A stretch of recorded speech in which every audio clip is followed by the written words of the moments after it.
King Jaehaerys I Targaryen ascended the Iron Throne in the year 48 AC at the age of 14 after a turbulent 6-year rule of his usurping uncle, Maegor the Cruel. Jaehaerys would rule the Seven Kingdoms for the next 55 years, until his death of natural causes in 103 AC, the longest reign of any Targaryen king by far. In the later years of his rule, and during the reign of his successor, he was called the Old King, for obvious reasons. But Jaehaerys was a young and vigorous man for much longer than he was an aged and feeble one, and scholars tend to speak of him reverently as the Conciliator. Archmaesters, writing 100 years later, famously declared that Aegon the Conqueror and his sisters conquered the Seven Kingdoms, minus Dorne, as the Dornish are like to remind us, but it was Jaehaerys the Conciliator who truly made them one. And in a world filled with different points of view and ambiguity, there has never been a more true statement. The young Jaehaerys had no easy task, for his immediate predecessor had undone and damaged much of the progress and good the Conqueror had built. King Aenys, Jaehaerys' father, through weakness and indecision, and Maegor, his uncle, with his bloodlust and cruelty. The realm that Jaehaerys inherited was impoverished, war-torn, lawless and filled with division and mistrust, whilst the new king himself was a green boy with no experience of rule. The fate of Westeros and House Targaryen hung in the balance, with everyone's hopes pinned on this 14-year-old boy, who was never meant to sit the Iron Throne. But there were some lingering issues when it came to Jaehaerys, specifically his claim to the throne, that while would quickly be forgotten, did raise some eyebrows looking back through a historical context. Although Jaehaerys was the only surviving son of King Aenys, his older brother Aegon had claimed the kingship before him, even if he was not officially crowned. Aegon the Uncrowned had died at the battle beneath the God's Eye, whilst trying to unseat his uncle Maegor, but not before taking to wife his sister Rhaena, and siring 2 daughters, the twins Arya and Rhaella. If Maegor the Cruel were accounted only as a usurper with no rights to rule, as certain maesters argue he should be, then Prince Aegon had been the true king, and the succession by rights should pass to his eldest daughter, Arya, not his younger brother. The gender of the twins weighed against them, however, as did their age. The girls were but 6 at Maegor's death. Furthermore, accounts left to us by contemporaries suggest that Princess Arya was a timid child when young, much given to tears and bedwetting, whilst Rhaella, the bolder and more robust of the pair, was a novice serving at the Starry Sept and promised to the faith. Neither seemed to have the makings of a queen. Their own mother, Queen Rhaena, conceded as much when she agreed the crown should go to her brother, Jaehaerys, rather than her daughters. There are some who rightly point out that Jaehaerys was disinherited by Maegor when he named Arya Targaryen his heir. If Maegor was the king, which most agree, then this strongly brings the legitimacy of Jaehaerys' claim into question. Some suggest that Rhaena herself might have had the strongest claim to the crown, as the firstborn child of King Aenys and Queen Alyssa. There was even some who whispered that it was Queen Rhaena who had somehow contrived to free the realm from Maegor, through by what means she might have arranged his death after fleeing King's Landing on her dragon have not been successfully established. Her gender told against her, however. This is not Dorne, Lord Rogar Baratheon said when the notion was put to him, and Rhaena is not Nymeria. Moreover, the twice-widowed queen had come to loathe King's Landing and court life, and wished only return to the safety and quiet of Fair Isle, where she had found a measure of peace before her uncle made her one of his 3 black brides. Aegon the Dragon and his sisters conquered the Seven Kingdoms, 6 of them at least, but it was Jaehaerys the Conciliator who truly made them one. The writings of Archmaester Umbert, Fire and Blood, Prince the King, the ascension of Jaehaerys. House Targaryen was now presented with a very different issue than it had faced up to this point. Jaehaerys was still a year and a half shy of manhood when he first ascended the Iron Throne. Thus it was determined that his mother, the Dowager Queen Alyssa Velaryon, would act as a regent for him, whilst Lord Rogar Baratheon, the man instrumental in Jaehaerys pressing his claim, would serve as his hand and protector of the realm. In theory, this would mean Queen Alyssa and Lord Rogar were in effect ruling the realm with all the power that comes with being king, until Jaehaerys was old enough to take the realm under his own rule. But let it not be thought, however, that Jaehaerys was merely a figurehead for the regents. Right from the very get-go, the boy king insisted upon having a voice in all decisions that were being made in his name. This in itself would send a very clear signal about the kind of king Jaehaerys would one day become. Even as the body of Maegor Targaryen was consigned to the funeral pyre, as was tradition in House Targaryen, his young successor faced his first crucial decision, and one that will go on to define the kind of king Jaehaerys would become: how to deal with his uncle's remaining supporters. By the time Maegor was found dead upon the Iron Throne, most of the great houses of the realm and many lesser lords had now abandoned him, but most is keenly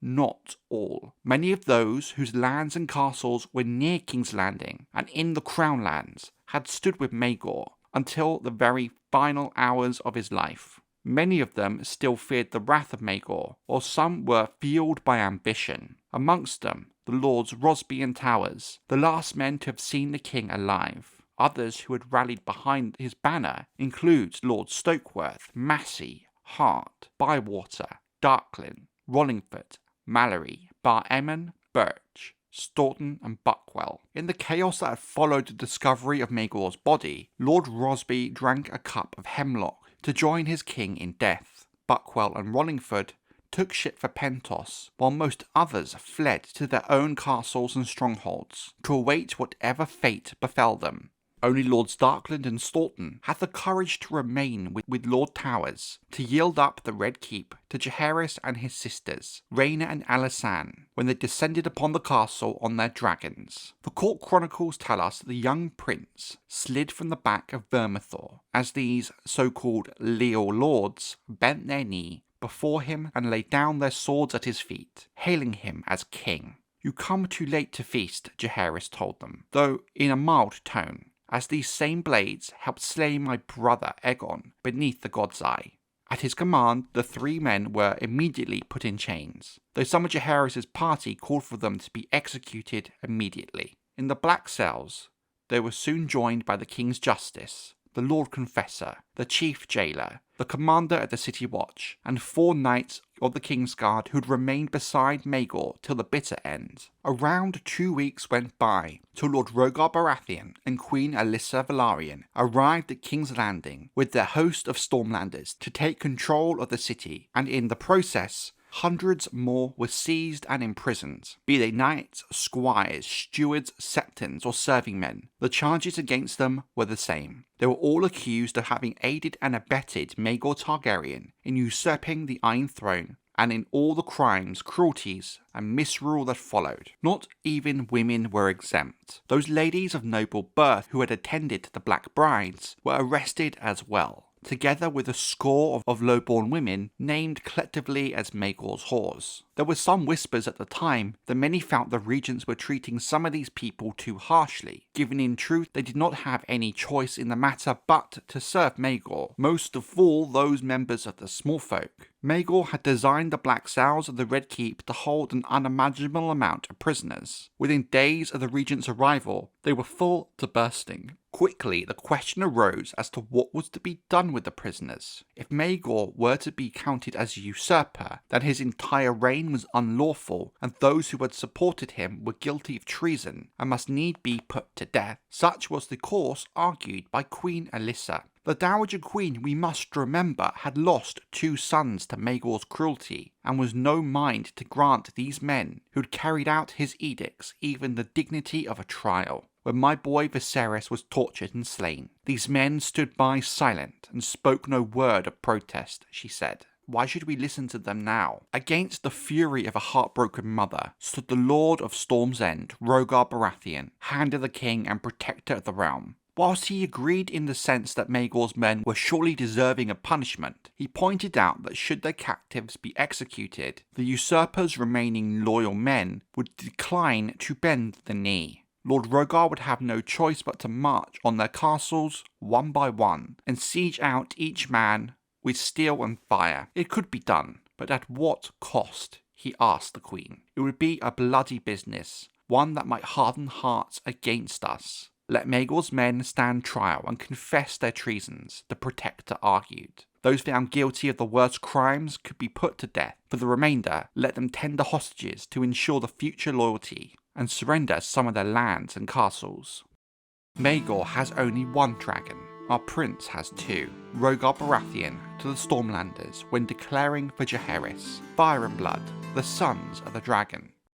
The wisdom of Lord Rogar's approach was plain to most of the young king's other supporters, yet his view might not have prevailed had Jaehaerys himself not intervened in the matter. Though only 14, the king proved from the very first that he would not be content to sit by meekly whilst others ruled in his name. With his maester, his younger sister Alysanne, and a handful of young knights by his side, Jaehaerys climbed the Iron Throne for the first time and summoned his lords to attend him. There will be no trials, no torture, and no execution, he announced to them. The realm must see that I am not my uncle. I shall not begin my reign by bathing in blood. Some came to my banner early, some late. Let the rest now come. This was a bold move by Jaehaerys, given at this stage he was not ruling in his own right, and had neither been crowned or anointed, and was still shy of manhood. His proclamations therefore had no legal weight, nor did he have the authority to overrule his council or his regents.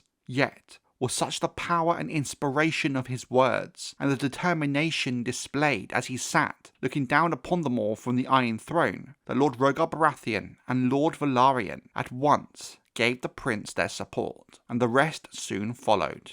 Only his elder sister Rhaena dared say no. They will cheer you as the crown is placed upon your head, she said. Once they cheered our uncle, and before him our father, even with the backing of Lord Rogar and the other lords. In the end, the question rested with the regents, and whilst Queen Alyssa desired vengeance for her own sake, she was loath to go against her son's wishes. It would make him seem weak, she's reported to have told Lord Rogar, and he must never seem weak. That was his father's downfall, and thus it was with that most of Maegor the Cruel's men were spared. Jaehaerys had forced his mother down a path she likely would never have chosen for herself, and some retroactively suggest robbed her of her vengeance. In the days and weeks that followed, the dungeons at King's Landing were emptied, and after being given food and drink and clean clothing, the captives were escorted to the throne room, 7 at a time. Before the eyes of gods and men, they renounced their allegiances to Maegor, and did homage to his nephew, Jaehaerys, from their knees, whereupon the young king bade each man rise, granted him a pardon, and restored his lands and titles. It must not be thought that the accused escaped without any punishment. Lords and knights alike were compelled to send a son to court to serve the king and stand as a hostage. For those who had no son, a daughter. The wealthiest of Maegor's lords surrendered certain lands as well, Towers, Darkland and Staunton amongst them. Others purchased pardons with gold when they had nothing else of value to give. The royal clemency did not extend to all those. There were some exceptions to Jaehaerys' decree. Maegor's headsman, jailer, and confessor were all alleged to be guilty of abetting Queen Tyanna of the Tower in the torture and death of Prince Viserys, whom had so briefly been Maegor's heir and hostage. This did give Queen Alyssa a semblance of vengeance, even if it was a shadow of what she had envisioned. The heads were delivered to her, together with their hands, the hands they had dared raise upon the blood of the dragon. Her Grace pronounced herself well pleased with the tokens. One other man also lost his head, Sir Maladon Moore, a Kingsguard knight who was accused of having held Cerys Hightower, Maegor's first wife, while his sworn brother Sir Owen Bush removed her tongue, during which in her Grace's struggles caused the blade to slip, bringing about her death. Sir Maladon, it should be noted, insisted the whole tower was a fabrication, and that Queen Cerys died of shrewdness. He did, however, admit to delivering Tyanna of the Tower to King Maegor's hands, and standing witness as he slew her, so he had a queen's blood on his hands regardless. 5 of Maegor's 7 survived. Two of those, Sir Oliver Bracken and Sir Raymond Mallory, had played their part in the late king's fall by turning their cloak and going over to Jaehaerys. But the boy king observed rightly that in doing so they had broken their vow to defend the king's life with their own. "I will have no oath breakers at my court," he pronounced. All 5 Kingsguard knights were therefore sentenced to death. But at the urging of his sister, Princess Alysanne, it was agreed that they might be spared if they would exchange their white cloaks for black by joining the Night's Watch. 4 of the 5 accepted this clemency and departed for the wall. Along with Sir Oliver and Sir Raymond went Sir John Tollet and Sir Simon Crane.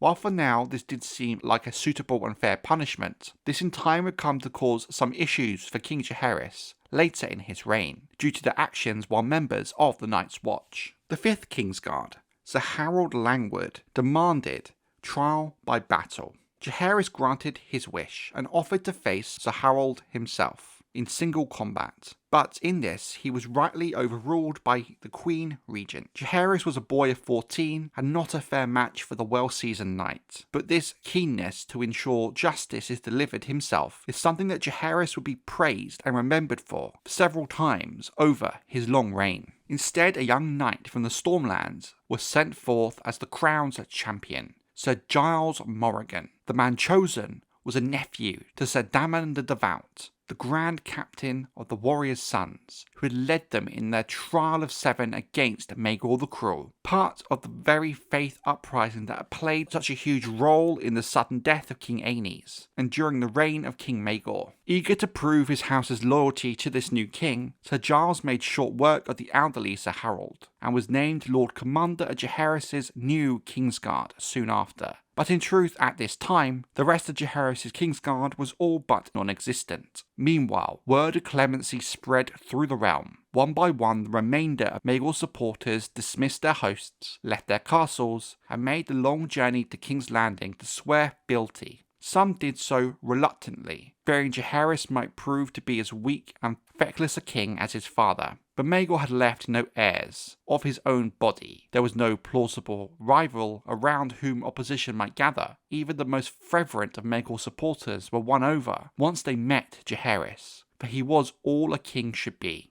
fair-spoken, open-handed and chivalrous, as he was courageous.